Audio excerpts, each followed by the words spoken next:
Hello, how are you doing?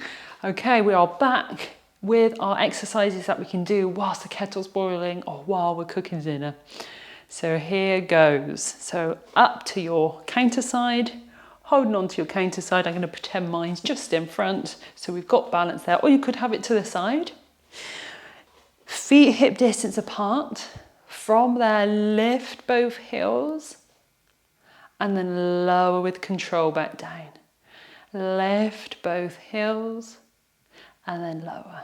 So once you become more confident with this, you might be able to have your tip of the finger to the side, or you might just release the hand fully. So you're lifting and then you're lowering. Lifting and lowering. Stomach's drawn in, you're not rocking forward or back. Crown of the head is an extension of the spine, so lovely alignment there. Now if you're struggling at all, just don't lift up so high. Working the muscles at the back of the legs. Calves are really beginning to activate.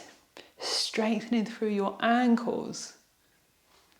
Lifting and lowering.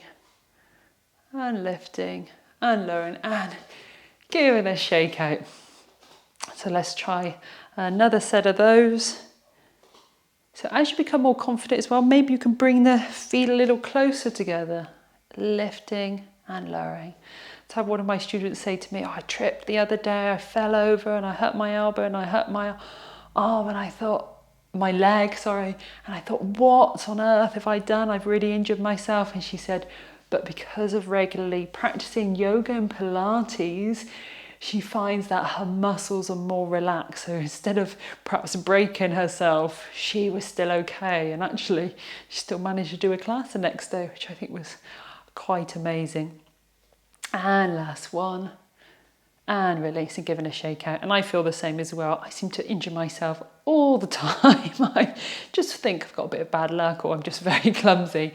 But I do find that with regular yoga and Pilates practice, my body is a lot stronger and I repair a lot quicker than I would have before.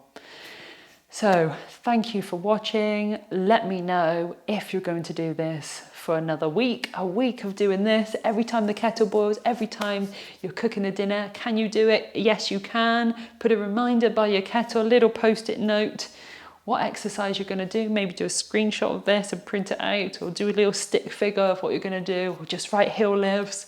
You can do it. Let me know if you're going to take part. Thank you. Bye-bye.